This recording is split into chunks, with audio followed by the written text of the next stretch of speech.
Atlante y mi compañera Lorena Ruiz. Somos residentes de segundo grado del Centro Médico Nacional de Occidente y hoy tenemos el honor de presentarles la 11ª sesión interhospitalaria. Cualquier duda o comentario nos lo hacen saber. Vamos a iniciar.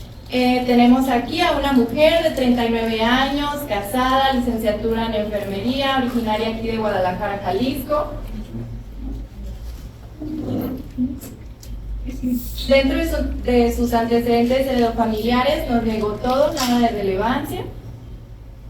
Sus antecedentes personales no patológicos, el hemotipo desconocido, vivienda con todos los servicios básicos, zoonosis solamente positivo para aves, etilismo y tabaquismo y toxicomanías negado.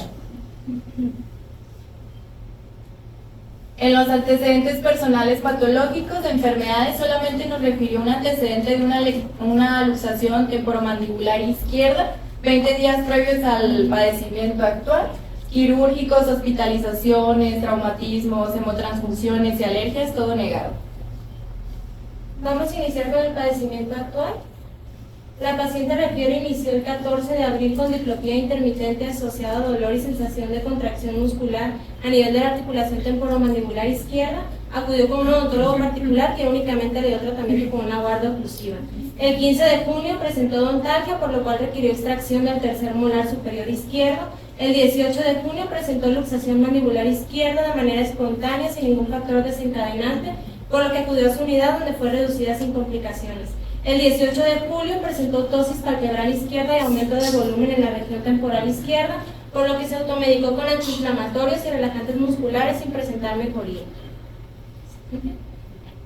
El 31 de julio refiere continuó con la diplopía intermitente y se añadió al cuadro sensación de parestesis en la hemicara izquierda, por lo que acudió a nuestra unidad donde fue valorada por oftalmología. Ellos reportaron en ojo izquierdo, en ojo derecho un déficit visual leve y en ojo izquierdo con agudeza visual conservada. Los reflejos pupilares, los movimientos oculares estaban conservados de manera bilateral, únicamente reportaban una diplopía horizontal en las posiciones de la mirada 7 y 9, sin embargo la tonometría y la fundoscopía estaban normales y solicitaron un estudio de imagen por el antecedente del traumatismo para descartar alguna causa traumática. Sin embargo, descartaron tanto causa traumática como oftalmológica y le agresaron con diagnóstico de diplopía probable secundaria contracción muscular.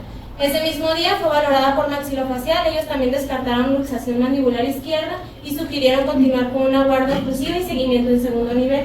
El 10 de agosto se añadió al cuadro hipoacusia izquierda, trismus y aumento de volumen en la región temporal izquierda, la cual refiere ya fue progresiva, dolorosa, fluctuante, hiperémica, hipertérmica. El 1 de septiembre presentó disminución súbita de la agudeza visual izquierda. Y el 4 de septiembre, por la persistencia del dolor y de la sensación de contracción muscular a nivel de la articulación temporomandibular izquierda, acudió con un maxilofacial particular que inició tratamiento con toxina botulínica. El 6 de septiembre, por persistencia de los síntomas, acudió nuevamente a nuestra unidad, fue valorado por oftalmología. Ellos reportaron mismo déficit visual en el ojo derecho y en el ojo izquierdo ya reportaban un déficit visual severo y la paciente únicamente contaba dedos a 30 centímetros. Los reflejos pupilares y los movimientos oculares estaban conservados, sin embargo continuaba con la diplopía horizontal en las posiciones de la mirada 7 y 9, la tonometría, la fundoscopía continuaba normal. Ellos le agresaron con diagnóstico de diplopía probable secundaria de origen infiltrativo y solicitaron valoración por nuestro servicio por los hallazgos en estudios de imagen. Al interrogatorio directo por nosotros, la paciente, además de los síntomas ya mencionados, nos refirió pérdida de 12 kilogramos en 6 meses. Dentro de la exploración física, aquí tenemos a nuestra paciente. Tenemos una paciente consciente, orientada, sin datos de dificultad respiratoria, una hidratación adecuada mucotegumentaria. Podemos observar un aumento de volumen a nivel de la hemicara izquierda, sobre todo a nivel de la región temporal ipsilateral. Estaba indurada, no dolorosa, no hiperémica, no hipertérmica, no fluctuante y sin cambios tróficos de la piel. También podemos observar cómo es que tenía una tosis ipsilateral. A la otoscopía, sus pabellones auriculares correctamente implantados, conductos auditivos externos permeables, las membranas timpánicas íntegras, hipomóviles y sin alguna otra alteración. A la rinoscopía, una mesorrino, su dorso recto, la pirámide nasal alineada, En la fosa nasal izquierda solamente una crestita escolón semiobstructivo, no moco patológico ni algún dato de ocupación. En la orofaringe la paciente presenta trismus grado 1, en un regular estado en los órganos dentarios, amígdalas grado 1 sin reacción periamigdalina, la pared faríngea posterior un poquito hiperémica, granulosa y sin otra alteración. Y a nivel del cuello tenemos un cuello cilíndrico, simétrico, no se palparon adenopatías y su tráquea central palpada. A la exploración física neurológica, la función olfatoria se encontraba conservada en ambas fosas nasales. Los reflejos pupilares se encontraban presentes en ambos ojos y los movimientos oculares estaban respetados en todas las direcciones de manera bilateral. El reflejo corneal estaba presente en ambos ojos. Del lado derecho la sensibilidad de la hemicara estaba conservada, sin embargo del lado izquierdo la sensibilidad estaba disminuida tanto a nivel de B2 como de B3, sin embargo la rama oftálmica estaba conservada.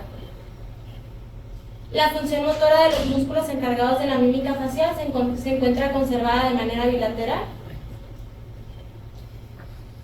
A la acumetría la prueba de Weber se lateraliza a la izquierda. Y la prueba de Rinne es positiva del lado derecho y negativa del lado izquierdo, 256 Hz. El reflejo nauseoso se encuentra presente y la función motora del esternocleidomastoideo y del músculo trapecio estaba conservada de manera bilateral. Y por último, la función de la musculatura extrínseca de la lengua se encontraba sin alteraciones. Hasta aquí algún diagnóstico sindromático que los oriente en base a la clínica o los pares craneales que se encuentran afectados. ¿Algún estudio que solicitaría? ¿Qué quieres decir? Dale tiempo que sí. Ok, piensa.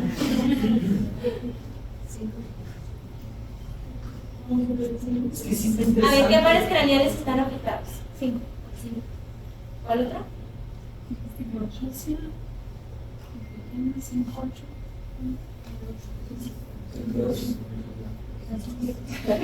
Ah, bueno, en dos. A mí también.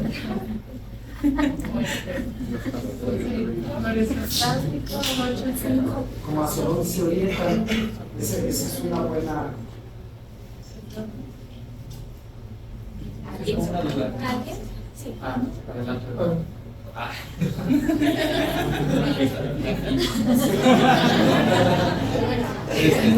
Tengo una duda. Mencionaron que tenía diplopia, ¿verdad? El borde orbitario estaba, o sea, palparon el globo ocular, el borde orbitario tenía una masa palpable dentro del cono orbitario.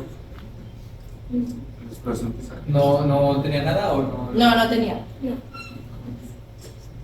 Mencionaste que tenía la gnosis palpebral, pero los movimientos extraoculares estaban respetados. Sí, estaban conservados. Solo la cosa. ¿Y tenía el tamaño pupilar bien? ¿O Sí. tenía miosis? Sí, no, estaba todo bien.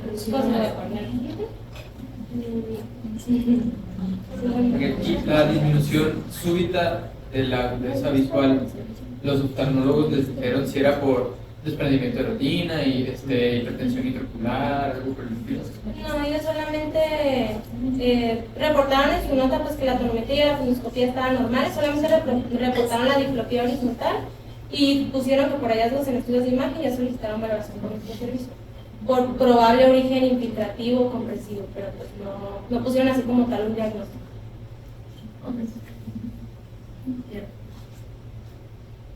Bueno, sí. ¿Algún estudio que solicitaría? Bueno. Se solicitaron primero sus laboratoriales dentro de la biometría hemática, hemoglobina de 13.3, sin alteraciones, química sanguínea dentro de parámetros de normalidad. Los electrolitos séricos sin alteraciones hidroelectrolíticas, los tiempos de coagulación también en parámetros de normalidad. Se le solicitó una radiografía de tórax postero anterior, no se observaron ningún tipo de dato patológico. ¿Eso por qué lo pidieron? Siempre en urgencia se le solicita a los pacientes que se van a abordar su radiografía y su, a veces, radiografía sí. O sea, tanto de tórax y en la... Y también le solicitaron una radiografía simple de cráneo por el antecedente de la luxación temporomandibular. Aquí un tanto rotada, simplemente pues concluimos que se veía una asimetría con respecto a la arcada dentaria superior y la rama mandibular izquierda. Se puede observar como un poco de, o sea, más espacio a nivel izquierdo versus el contralateral, pero pues realmente no nos dijo mucho. Siguiente.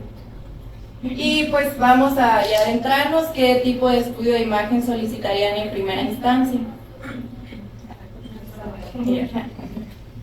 Correcto. ¿De alguna zona anatómica en especial que les interesa? O sea, fíjense, los pares craneales que dijeron, y entonces dice uno, a ver, ¿hay algún punto de confluencia?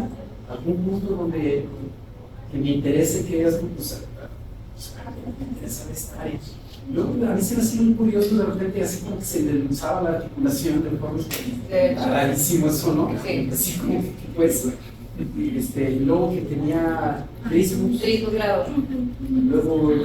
luego parecía que en parte del cuadro como si tuviera algo infeccioso en el espacio masticador, y o sea, una serie de cosas así, de repente como que la historia estaba un poquito curiosa, y luego la exploración física como que no estaba tan, no sé, pero algún punto en especial les interesa. Yo quiero, digo, precisamente para eso, la sensibilidad de los 3 tercios faciales estaba alterada. Segunda y tercera, ¿no? Solo nivel de B2 y B3 del lado izquierdo. Y izquierdo todo. Sí, segunda y tercera. El B1. Bueno. No sé, pasa de Bueno, vamos a empezar con la tomografía contrastada de cabeza y cuello del 7 de septiembre. Aquí tenemos cortes axiales al mismo nivel. Del lado izquierdo tenemos la ventana para tejido blando y del lado derecho tenemos la ventana para hueso. Observamos una simetría a nivel de la región temporal a expensas de una lesión aparentemente dependiente del músculo temporal, de características isodensas, ligeramente heterogéneas, sin realce al contraste. A nivel del seno esfenoidal izquierdo y de las encías sigmoidales posteriores izquierdas se observa una lesión de misma densidad, la cual además está ocasionando lisis de la lámina papilácea en su porción más posterior, a través de la cual está invadiéndose la cavidad orbitaria, ocasionando una destrucción del anillo tendinoso de Sim. Este es el anillo tendinoso de Sim del lado derecho, el cual se encuentra conservado. También observamos cómo la lesión está invadiendo hacia la fosa craneal media, específicamente en la región del lóbulo temporal. Sin embargo, las estructuras vasculares del seno cavernoso parecen estar conservadas. Siguiente. Aquí estamos en un corte más caudal. Vemos cómo la lesión está ocasionando una ruptura de la pared anterior del seno esfenoidal. Vemos cómo se disemina medialmente hacia la cavidad nasal y lateralmente hacia la cavidad orbitaria a través de la fisura orbitaria inferior. Si comparamos con el lado derecho, esta es la fisura orbitaria inferior. Del lado izquierdo vemos cómo la lesión está infiltrando y está ocasionando una prostatitis y destrucción ósea a este nivel. ¿Sigue? Aquí observamos cómo la lesión está invadiendo toda la fosa infratemporal izquierda, cómo está comprimiendo el seno maxilar ipsilateral y está ocasionando una ruptura tanto de su pared medial como posterior. Vemos cómo se disemina medialmente hacia la cavidad nasal, ocasionando incluso una pérdida de la interfaz con el cornete. También se observan ambos orificios de los conductos nasolacrimales. Vemos cómo el izquierdo ya está ocupado por dicha lesión. También se empiezan a ver ligeros cambios a nivel de las celdillas mastoideas izquierdas, las cuales se observan parcialmente ocupadas por una densidad similar a tejidos blandos. Y observamos datos de osteitis y destrucción ósea a nivel de la zona petrosa del temporal. Vemos cómo la lesión está infiltrando toda esta zona y está ocasionando un desplazamiento hacia posterior del espacio carotidio, de la porción horizontal de la carótida específicamente. Esta es la porción horizontal de la carótida del lado derecho y vemos cómo la izquierda está desplazada. Aquí observamos cómo la lesión está comprimiendo y desplazando la pared posterior del seno maxilar. Entonces, aparentemente, en su zona más inferior, tanto su pared medial como posterior parecen estar conservadas. Se empiezan a ver ligeros cambios líticos a nivel del gómer y se observa cómo la lesión se disemina a través de toda la fosa pterigopalatina del lado izquierdo. Aquí tenemos la fosa pterigopalatina del lado derecho, recordando que es como un pasillito que pasa posterior al seno maxilar, que normalmente está delimitada anteriormente por la pared posterior del seno maxilar, medialmente por el hueso palatino y posterior y superiormente por el esfenoides, específicamente por las apófisis pterigoides. Esta fosita normalmente contiene grasa y pasan estructuras importantes como la rama maxilar del trigémino. En este caso vemos cómo la lesión está invadiendo toda la fosa pterigopalatina del lado izquierdo, lo que nos explicaría por qué la paciente refería hipoestesis a nivel de esa región. También vemos cómo la lesión está comprimiendo la trompa de Eustaquio del lado izquierdo. Aquí tenemos la trompa de Eustaquio del lado derecho.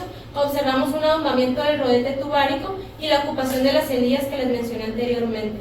También a este nivel se empiezan a observar ambos cóndilos mandibulares, aparentemente sin alteraciones, y las apófisis estiloides del temporal. Aquí tenemos la estiloides del lado derecho, y aquí vemos cómo la lesión está ocasionando una pérdida de la anatomía de la apófisis estiloides del lado izquierdo. Y también a este nivel se observan otras estructuras importantes como la carótida interna, la vena yugular interna y el clivus, todas estas aparentemente sin alteraciones. En esta imagen observamos la mayor parte de la lesión. Vemos cómo está ocasionando datos de erosión ósea a nivel de la rama mandibular izquierda. Aquí se observa la simetría que vimos inicialmente en la radiografía simple de la rama mandibular con respecto a la arcada superior. Vemos cómo la izquierda está más desplazada hacia lateralmente. Vemos cómo la lesión está afectando todo el espacio masticatorio, cómo afecta el pterigoideo medial, el pterigoideo lateral. Se observa pérdida de pliegue del tensor del velo del paladar. Vemos cómo está comprimiendo el espacio parafaríngeo y está ocasionando incluso un desplazamiento de la vía aérea hacia contralateral. En algunos puntos se observa cierto grado de interfaz con los músculos. Esta es una línea grasa que se encuentra entre el macetero y la lesión, aparentemente está conservada. Aquí tenemos la bolsa de Bichat, también aparentemente está conservada, únicamente la lesión alcanza a comprimirla y vemos cierto grado de compresión a nivel del lóbulo profundo de la parótida. En este caso, bueno, no vemos como tal datos clínicos de infección, no hay hipodensidades, no hay estriación grasa, únicamente observamos una lesión isodensa, ligeramente heterogénea, de bordes irregulares, con algunas zonas de hipercaptación al contraste en su interior, que está ocasionando un efecto de masa del lado izquierdo comparativamente con el lado derecho. También observamos cierta deformidad a nivel de la apófisis pterigoides. Esta es la lámina medial, esta es la lámina lateral. Se empiezan a ver ligeros cambios en el tamaño y en el grosor de la izquierda comparativamente con la derecha. Y en la mayoría de los cortes observamos cómo se está desplazando el espacio carotidio izquierdo. Aquí tenemos el espacio carotidio del lado derecho, la vena yugular interna, la carótida interna. Del lado izquierdo vemos cómo la carótida interna está desplazada medialmente y se observa cierto grado de compresión a nivel de la vena yugular interna. Sin embargo, no se observan ni trombosadas ni tomadas y quirúrgicamente todo esto es de relevancia. Tenemos misma tomografía en cortes coronales, ventana de tejido blando y ventana de tejido óseo. Si se fijan en esta, pues tenemos ambas fosas nasales sin ocupaciones, el cornete inferior, el cornete medio sin alteraciones, algunas celdillas esmoidales, podemos verlas correctamente neumatizadas sin datos de ocupación, el seno maxilar derecho correctamente desarrollado, neumatizado, sin datos de lisis en sus paredes, y ya en el seno maxilar izquierdo vemos una ocupación parcial con densidad similar a tejido blando, sin realza el contraste, el nervio infraorbitario sin alteraciones y los músculos extraoculares ahorita también se ven sin alteraciones. Ya en esta corte un poco más hacia posterior vemos una lesión heterogénea de bordes irregulares, sin realza el contraste, cómo es que está ocupando todo el seno maxilar izquierdo y ya se está encontrando una lisis de sus paredes, tanto la inferior, la superior, la lateral. Asimismo vemos cómo está ocupando las celdillas esmoidales tanto anteriores y prácticamente todas las posteriores. Empezamos a observar ya una pérdida de la interfaz en los músculos extraoculares, tanto el recto inferior y el recto medio, y parecía también a nivel de la pared septal posterior que está generando una lisis. Un poco más hacia posterior vemos misma lesión y ya se encuentra ocupando todo el seno esfenoidal izquierdo. Aparentemente el techo esfenoidal está respetado, sin embargo ya las paredes orbitarias se encuentran con lisis. Podemos observar en este nivel cómo es que ya se encuentra el aumento de volumen a nivel temporal izquierdo, sin hipodensidades que nos sugieran algún proceso de colección o infeccioso, y vemos de esta mejor manera la asimetría con un aumento de volumen a nivel izquierdo versus el contralateral, como ya se había visto pues desde un principio en la radiografía así. Y en esta fue lo mejor que pudimos conseguir, pero lo que queremos hacer énfasis es que este pequeño foramen que tenemos aquí, el foramen oval, está aumentado de tamaño versus el contralateral. No se puede comparar perfectamente, pero sí queremos hacer énfasis en ello porque es de relevancia clínica en este caso.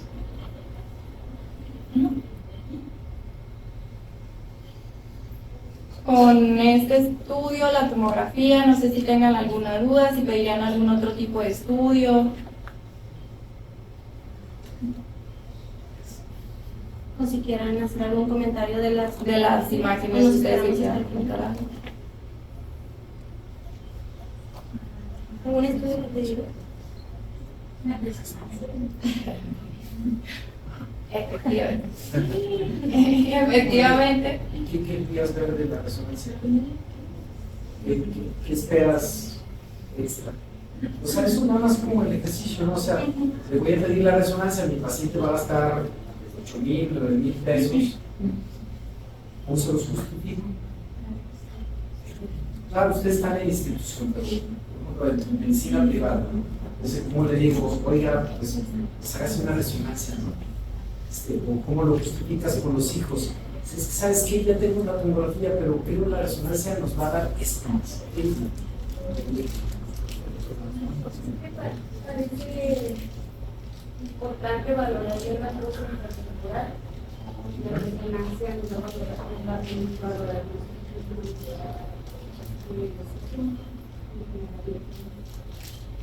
Sí, o sea,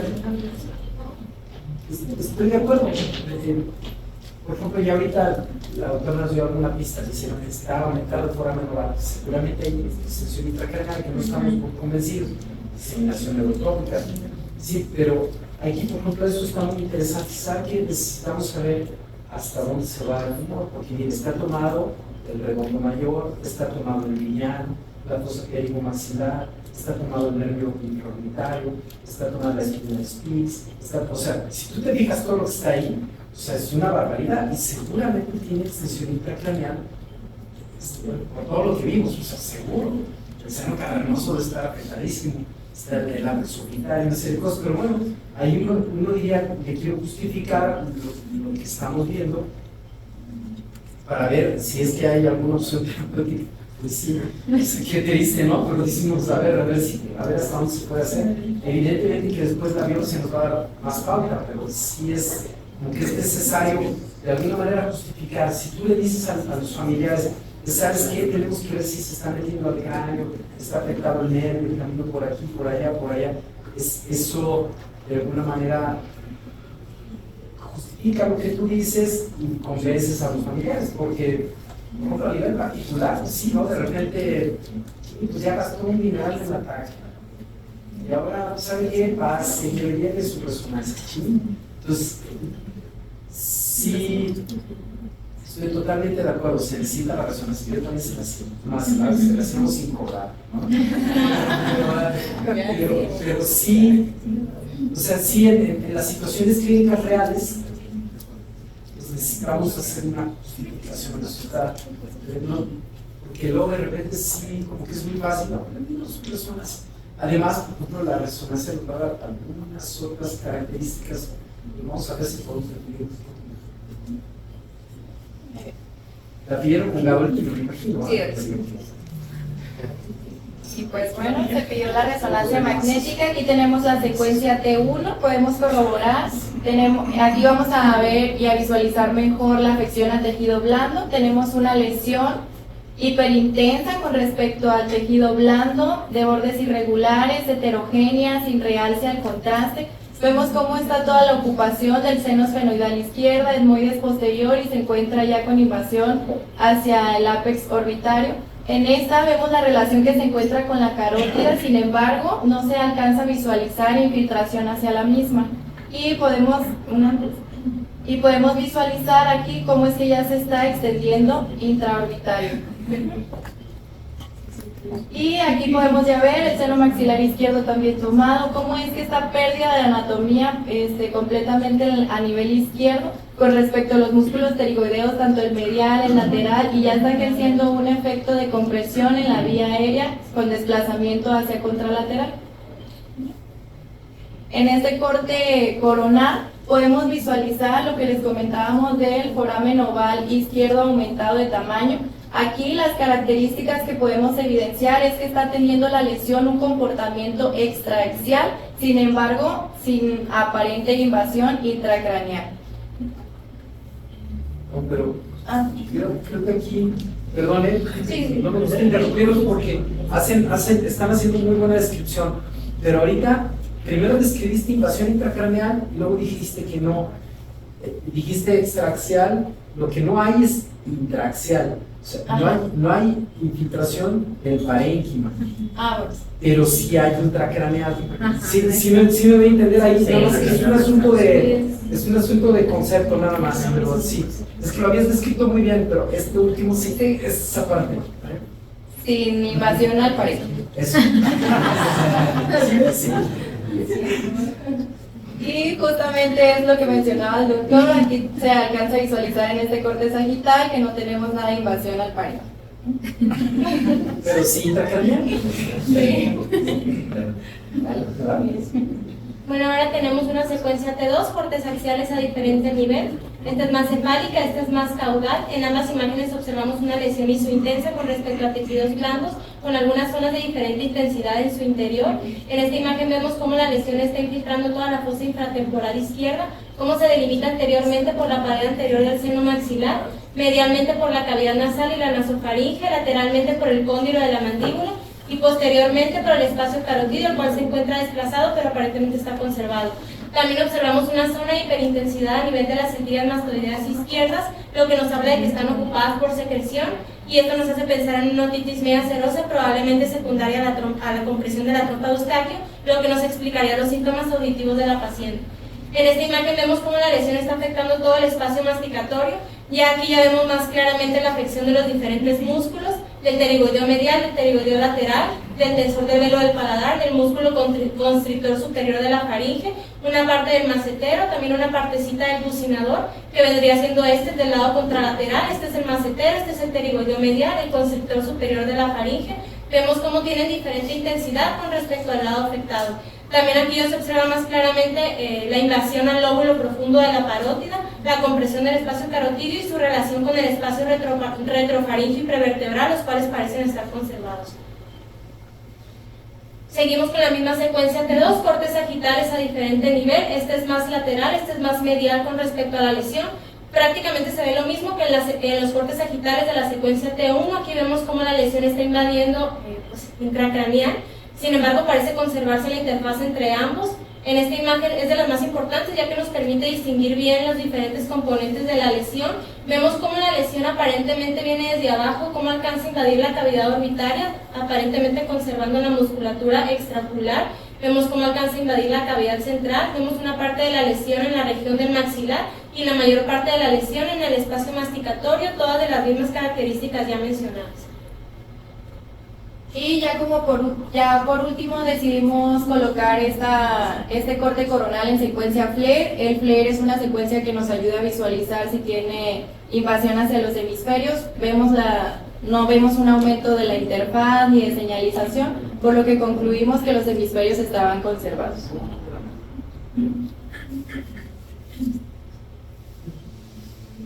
¿Cuál es su impresión diagnóstica con los estudios de imagen que ya les presentamos? No sé si quieran comentar algo. ¿Tienen alguna idea? Diagnósticos diferenciales.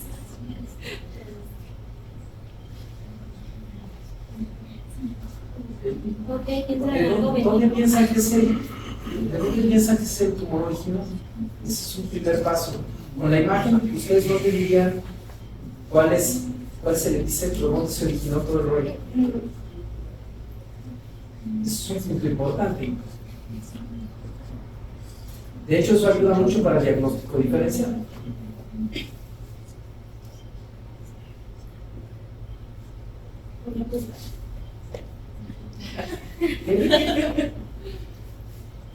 ¿Sí? ¿De dónde pensarían que es? Por ejemplo, si se fijan, la doctora nos describió unas imágenes donde dice, oh, es el seno maxilar. ¿Alguien piensa que es del seno maxilar? Pero había unos coronales que decían, no, qué caray, ¿no? Yo no pienso que sea del seno maxilar. Pero entonces, si se fijan, había un abombamiento de la pared posterior del seno maxilar hacia adelante. La pterigoide estaba parcialmente destruida. Se mete por la fosa pterigomaxilar, que lo comentaron, esa es la vía de comunicación hacia el ápex orbitario. ¿Sí? Y o sea, la lesión, a mí en lo particular, me parece que está originada en el espacio masticado, ¿no? O sea, Y si alguien dice, ¿quién vive en el espacio masticador? ¿Vale? Entonces alguien diría, pues el sarcoma. El sarcoma es, pues, es de lo más común en el espacio masticador. No sé, yo aquí ya aprendí que siempre lo que digo no es, ¿no? Pero, o sea, pensando fácil, en un paciente de esa edad, en una lesión con ese crecimiento, con todo, dice uno, pues el espacio masticador, y pues, sí, pues es un sarcoma, que se invade fosa pterigomaxilar, destruye apófisis pterigoides, tenía síntomas de B2, tenía síntomas de B3, tenía diplopia, ya tenemos explicación para todo. Todo está explicado con la localización, ¿no? Entonces, está tomado el agujero redondo mayor, ¿se acuerdan? Hay una imagen coronal, ¿podrían poner la coronal? Sí. Mira, de hecho en esa ya se ve, desde aquí uno se puede... Ah, gracias. Es con... Ok. Si se fijan, aquí este puntito que está ahí donde está el rojo, ese es el redondo, o sea, por ahí va B2, este es B2. Entonces lo único que tienes que hacer, búscalo aquí, ¿dónde está? ¿Ah? Si alguien tiene duda que esté afectado, pues aquí está. Sí, luego el viviano pasaría por aquí más o menos, pues también, y la fosa pterigomaxilar, pues también. Entonces, todo, tenemos una muy buena explicación. De hecho, fíjense cómo el seno cavernoso, si regresamos un poquito, también se veía afectado. Aquí clarísima la extensión a través del foramen oval, lo que estuvimos comentando, ¿sí? Vean cómo también por aquí pues es toda la vía de extensión. ¿Se acuerdan que el nasoangiofibroma nace en el agujero nasopalatino y se extiende hacia la fosa subtemporal? Aquí me parece como que fue en el sentido contrario. Es una lesión del espacio masticador que se está extendiendo hacia todos esos sitios, pero en forma secundaria. Como que el vector principal está en el espacio masticador. Cuando es esa impresión, regresamos, ¿me pasan más previas? Eso. Miren, vean por ejemplo también cómo están las características de la rama ascendente, y aquí vean, está ya súper adelgazado, pues evidentemente la lesión está destruyendo. Me gustaría también hacer comentario, dijeron que había invasión del lóbulo profundo de la parótida. No sé, a mí me parece como que si hay interfase, sí, lo está desplazando, creo, eso es, o sea, y luego ya cuando están tan grandes es un poco complicado, pero me da la impresión que más que invasión es desplazamiento. ¿Y qué otra cosa podría ser? Fíjense cómo están planchados el espacio carotídeo. Si nosotros tuviéramos que poner esta lesión de este otro lado, híjole, pues está complicado, ¿no? Diciendo, ¿dónde la pongo? De no hacer semejante tumorzote. Lo que sí es que todos los músculos, vean por ejemplo aquí el pterigoideo interno, lo buscas acá, pues nada. El macetero, lo buscas acá, infiltradísimo. Nos estuvieron platicando del temporal, pues también. Luego, si uno quisiera buscar el digástrico, pues no sé, tampoco lo ven. Sí, y pues bueno, es una gran extensión. ¿Me pasas una previa? ¿Otra previa? Perdón. Aquí vemos, ¿se acuerdan que comentaban del oval? Aquí sobre esta, ¿alguien se imagina dónde está el oval? ¿O por dónde tendría que ser? Entonces fíjense, está clarísimo, el oval, aquí está, esta es la carótida, ¿no? Es parte de la carótida, tendría que estar por aquí adelante, aquí más o menos. Entonces dices, ¿y en este lado dónde está? Pues chispas, igual, el oval, igual de la misma forma que ustedes estaban comentando. Entonces sí, pues es una lesión terriblemente grande, vean, el temporal. Sí, pues es que ya no hay mucho más que agregar. Nomás quería hacer hincapié. Si tenemos idea de dónde está originado, pues hacer el diagnóstico diferencial respecto a eso. Está grandísimo. Está bravísimo. ¿Y cuánto tiempo de evolución tiene en total? Puede de abril. 5 meses y está bien bravo. Pero bien bravo. Ahora, ¿qué harían? Bueno, la impresión diagnóstica es... La paciente se protocolizó para procedimiento quirúrgico Y el día 11 de septiembre se realizó una biopsia incisional de tumor nasal vía prelacrimal. Durante la cirugía, primero se exploró el meato del cornete inferior, se realizó una incisión a nivel de la axila del mismo, se identificó el sitio de drenaje del conducto nasolacrimal, que es este que está aquí, se realizó un colgajo de mucosa prelacrimal y posteriormente se realizaron osteotomías para acceder al seno maxilar, identificándose inmediatamente la tumoración de coloración rosada, bordes irregulares, de consistencia aulada. Se tomó una biopsia incisional y se envió para estudio transquirúrgico. Siguiente. Ya en el estudio transquirúrgico nos reportaron, nos dijeron que era positivo evidentemente para malignidad y nos dejaron un diagnóstico previo correspondiente a un estesioneuroblastoma. ¿Qué es?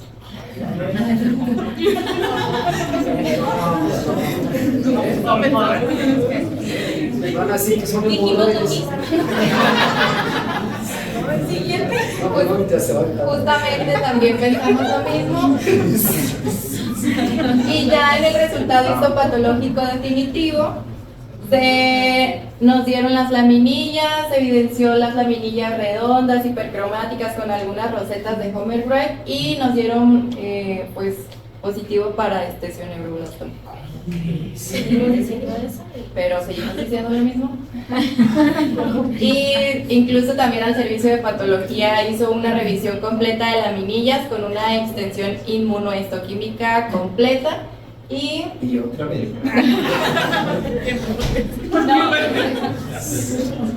ya al final de toda la revisión de laminillas se dio positivo para un rhabdomyosarcoma. Sí, estamos contentos. Sí, positivo para desmina de la inmunohistoquímica de nuestro paciente. Fíjense que, aprovechando eso, de hecho, en algunos de los libros de radiología hablan de la dificultad que tienen los patólogos en algunas lesiones de este tipo para diagnóstico diferencial. Dice uno, ¿cómo que este es un neuroblastoma con un rhabdomyosarcoma? Uno pensaría que es complicado confundir eso, ¿no? Pero pues mira, sí pasa. Sí. Y de hecho los linfomas y algunos carcinomas, o sea, también se les confunden. Creo que para los patólogos estas lesiones son muy complicadas. Sí, o sea, Sí, nos comentaron y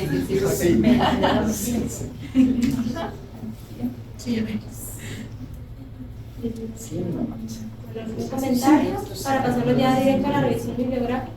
¿Alguna duda? ¿Alguien que la entienda de ustedes?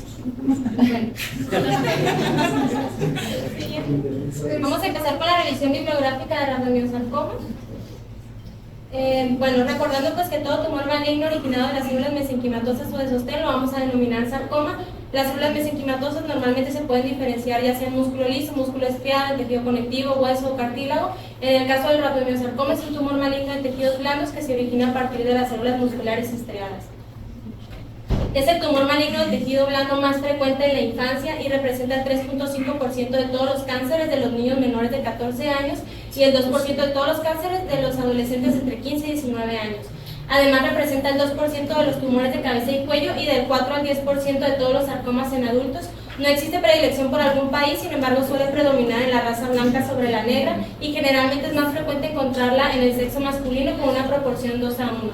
En relación a la edad, el 87% se presenta en menores de 15 años y el 13% entre los 15 y 21 años. Y pues es rarísimo, según la bibliografía, encontrarlo en adultos.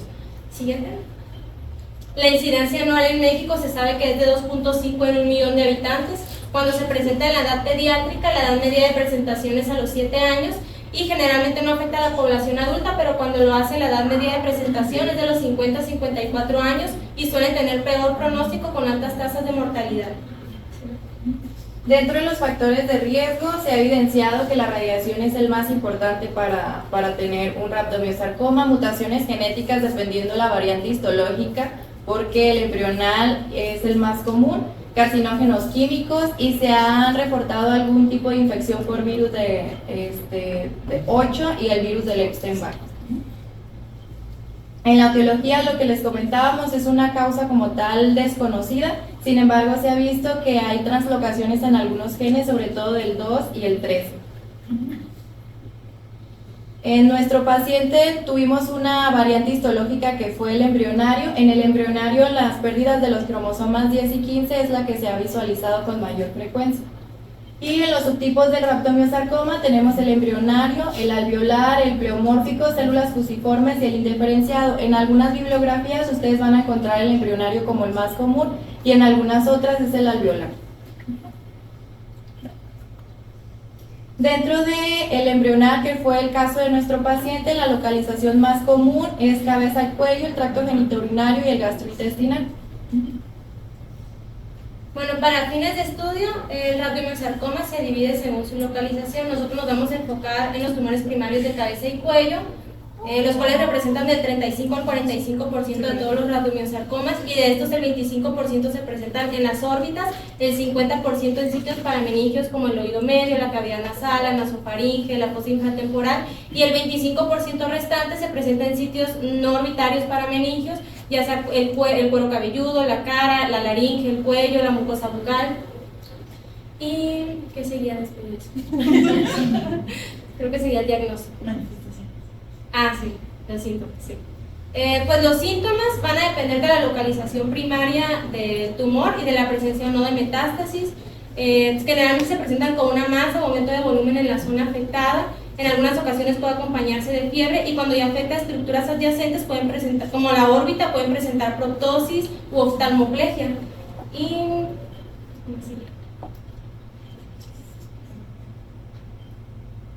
Por ahí sí se ve.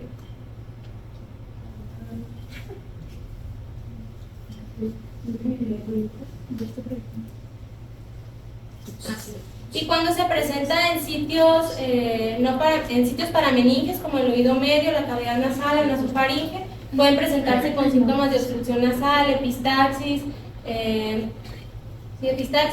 síntomas de otitis media crónica, hipoacusia, y en los casos ya de cefalea persistente puede orientarnos ya incluso a una extensión intracraneal. ¿Siguiente? Bueno, el diagnóstico inicialmente lo vamos a hacer mediante la clínica y estudios de imagen. Como ya sabemos, el estudio de imagen de elección para diagnosticar tumores de tejidos blandos es la resonancia magnética, por su mayor resolución para visualizar estas estructuras y su mayor capacidad para detectar diseminación meningia perineural. Sin embargo, cuando la resonancia no se encuentra disponible o está contraindicada por condiciones propias del paciente, se sugiere realizar una tomografía, y la ventaja de la tomografía es que nos permite valorar con mayor precisión la presencia de calcificaciones o erosiones óseas, lo cual incluso ya puede ser un indicativo de malignidad. Siguiente. ¿Cómo vamos a observar el rhabdomiosarcoma en los diferentes estudios de imagen? En la tomografía suelen observarse como lesiones isodensas con moderado realce al contraste, muestran una reacción perióstica importante en más del 20% de los casos, característicamente como el rayo de sol, como en el caso de nuestra paciente, que ya se observaban datos de lisis ósea, tanto a nivel de la lámina papirácea como el seno maxilar y la rama mandibular. Siguiente. En la resonancia magnética suelen ser isointensos en T1, en algunas ocasiones pueden acompañarse de áreas de hemorragia en su interior, principalmente en los subtipos alveolar y pleomórfico, y en T2 suelen ser hiperintensos, y específicamente en la secuencia FLAIR nos puede ayudar a definir si existe o no afección encefálica, ya que cuando existe edema o hay lesión ya sea secundaria infarto o infección, este tipo de lesiones suelen brillar mucho en esta secuencia. Y el diagnóstico definitivo, como en todos los tumores, lo vamos a realizar mediante estudio histopatológico. Este tipo de tumores se caracterizan por la presencia de células pequeñas, ovaladas, fusiformes, con mínimo citoplasma, con un fondo mixoide. Sin embargo, casi siempre se requieren de estudios de inmunohistoquímica para hacer su diagnóstico definitivo, y los marcadores que típicamente vamos a encontrar positivos son la desmina y la miogenina en el 90% de los casos, la miogenina con mayor frecuencia en el subtipo alveolar. Y también otro marcador que también podemos encontrar es la actina específica del músculo. Esta la podemos encontrar en el 70-90% de los casos, y en el caso de la desmina y la bimentina suelen ser menos específicas, ya que se pueden encontrar positivas en otros tumores con diferenciación de músculo esquelético, a diferencia de la miogenina y la actina específica del músculo, que suelen ser más sensibles y específicas para el rhabdomiosarcoma. Dentro, para nosotros clasificar y agrupar a este tipo de tumoraciones, quirúrgicamente esta es una que nos interesa a nosotros, ya que se hace en grupos clínicos del 1 al 4. 1 es si tú pudiste resecar completamente quirúrgico la lesión, y 4 es cuando ya tienes metástasis que realmente está irresecable.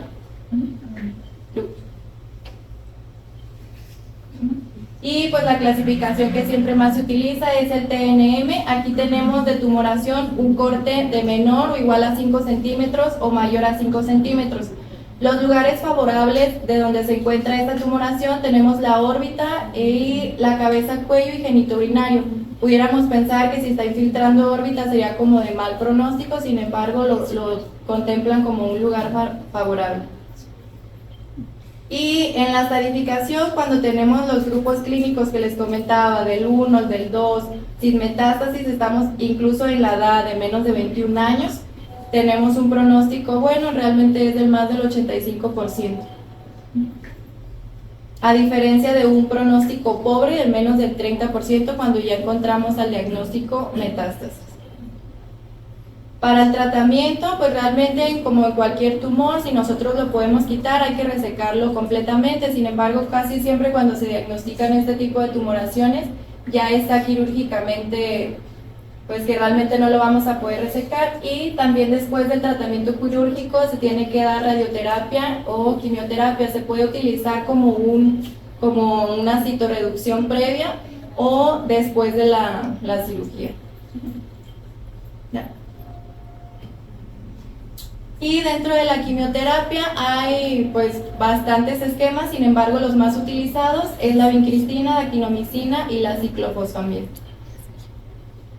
Bueno, el pronóstico va a ser determinado ya sea por la edad del paciente, la localización del tumor primario, la clasificación histológica y el estadio. Generalmente los menores de 10 años tienen mejor pronóstico, ya que los adolescentes de adultos jóvenes tienen mayor tasa de recaída. La estirpe histológica también va a determinarnos el pronóstico del paciente. Generalmente el subtipo embrionario, que es el más frecuente y que lo vemos con mayor frecuencia en niños, tiene mejor pronóstico a diferencia del alveolar y del pleomórfico, que suelen ser más agresivos y tienen menor tasa de sobrevida. También dentro de sus diferentes localizaciones vamos a tener que la parameningia es la peor pronóstico, con una sobrevida a 5 años de aproximadamente del 65 al 73%, a diferencia de la no parameningia y la orbitaria, que tienen una sobrevida del 70 y del 85% respectivamente. Esto se debe a dos razones. La primera es que los tumores parameningios suelen tener una localización muy profunda y cuando se manifiestan es porque el tumor ya creció considerablemente. Y la segunda es porque ese tipo de tumores suelen estar en contacto directo con estructuras importantes como la base del cráneo, la carótida interna, la vena yugular y algunos pares craneales, y pues todo esto excluye la posibilidad de cualquier manejo quirúrgico. Actualmente se sabe que el rhabdomyosarcoma es curable en la mayoría de los niños tratados con modalidad combinada, con una sobrevida a 5 años de más del 70%. Sin embargo, como ya les había mencionado, en la población adulta el pronóstico suele ser peor y la sobrevida disminuye un 27%. Y el seguimiento posterior al tratamiento, ya sea con cirugía o quimiorradioterapia, lo vamos a realizar mediante estudios de imagen, y la resonancia magnética es el estudio de imagen de elección para seguimiento y para el diagnóstico oportuno de recidivas.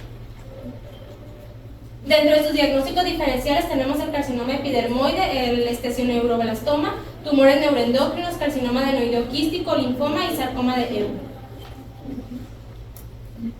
Vamos a empezar, nos vamos a ir rapidito, vamos a empezar con el carcinoma de células escamosas, también llamado epidermoide. Este se incluye dentro de sus principales diagnósticos diferenciales por el solo hecho de ser el tumor maligno nasosinusal más frecuente, representando del 40 al 50%.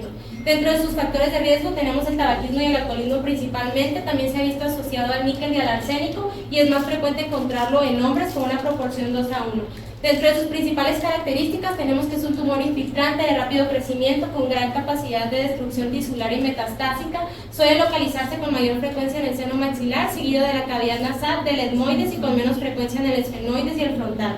Y su clínica generalmente es inespecífica, como en la mayoría de los tumores nasosinusales. Pueden presentarse con obstrucción nasal, epistaxis o incluso epífora cuando ya existe algún compromiso del conducto nasolacrimal. ¿Sí? En la tomografía suelen observarse como lesiones isodensas con moderado realce al contraste, y su principal característica es que produce una destrucción ósea agresiva, como por ejemplo este es un paciente con carcinoma epidermoide donde vemos una lesión isodensa que está ocupando todo el seno maxilar derecho y la fosa nasal ipsilateral, que está ocasionando importante destrucción ósea a nivel de todas las paredes del maxilar, las cuales son características muy similares a las del rhabdomyosarcoma, por lo que se incluye dentro de sus principales diagnósticos diferenciales. ¿Qué? El esthesioneuroblastoma no es como tal de los principales diagnósticos diferenciales del tumor de nuestro caso. Sin embargo, decidimos incluirlo por el hecho de que se reportara inicialmente en el histopatológico definitivo. Sin embargo, pues por las características del tumor era casi improbable pues que se tratara de un esthesioneuroblastoma.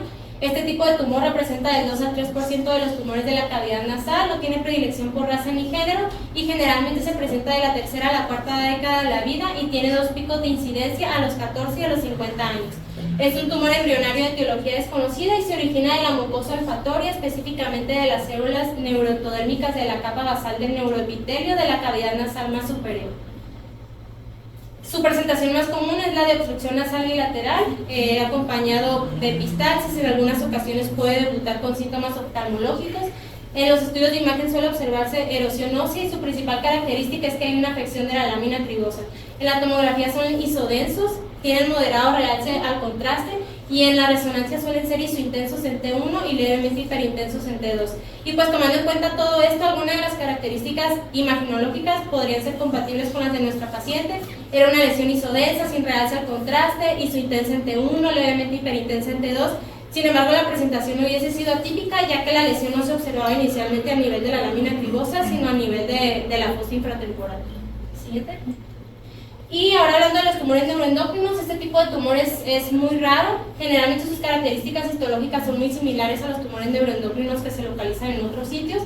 Su clasificación histológica se basa en la actividad mitótica, se dividen en bien y moderadamente diferenciados, que corresponden al grado 1 y 2, e indiferenciados, que corresponden al grado 3 y son los de peor pronóstico. Estos a su vez se dividen en tumores de células pequeñas y células grandes. Y para su diagnóstico también casi siempre es necesario de estudios de inmunohistoquímica, ya que pueden encontrarse característicamente la presencia de citoqueratina, sinaptofisina, la enolasa neuronal o CD56, y específicamente la presencia de citoqueratinas es lo que nos puede hacer el diagnóstico diferencial con el esthesioneuroblastoma.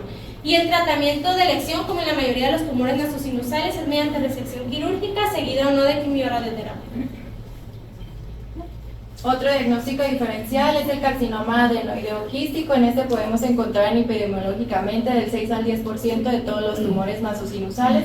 Como de predominio el 50% lo encontramos en el seno maxilar, como era el caso que al principio pensamos en nuestro paciente, cavidad nasal un 30%, etmoides realmente pues es el 10% y esfeno y frontal menos del 5%.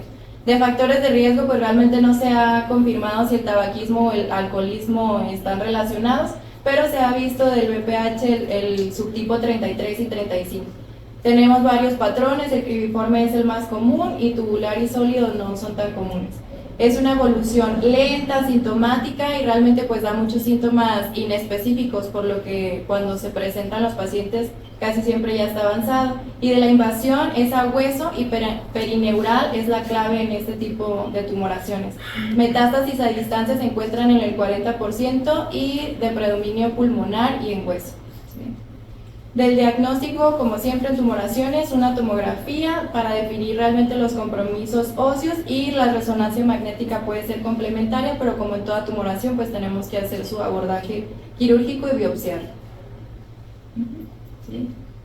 Otro diferencial puede ser un linfoma no Hodgkin. De epidemiología pues tenemos el 1.5% de todos los linfomas, en masculinos es predominio de 3 a 1 versus las mujeres, y lo podemos encontrar en un rango de edad de 40 a 80 años. La etiología pues realmente se ha descrito idiopática y un factor de riesgo es el virus de Epstein-Barr.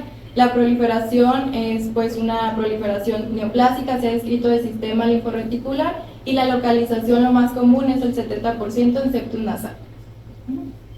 Del diagnóstico lo mismo, tenemos que realizar un diagnóstico imagenológico, tanto de su tomografía y una resonancia magnética. Tenemos la tomografía que puede tener un realce moderado y algunos datos de remodelación ósea, y a nivel de la resonancia magnética vamos a tener lesiones isointensas y con un realce moderado. Y otro que es de diferencial el sarcoma de Ewing, realmente no era como tal un diferencial por la edad de nuestro paciente, pero histológicamente son tumoraciones que se pueden confundir por las células pequeñas, redondas, entonces decidimos incluirlo, pero cuando tenemos o hablamos de un sarcoma de Ewing es en personas más pequeñas, de 10 a 20 años, y casi todos son en extremidades inferiores.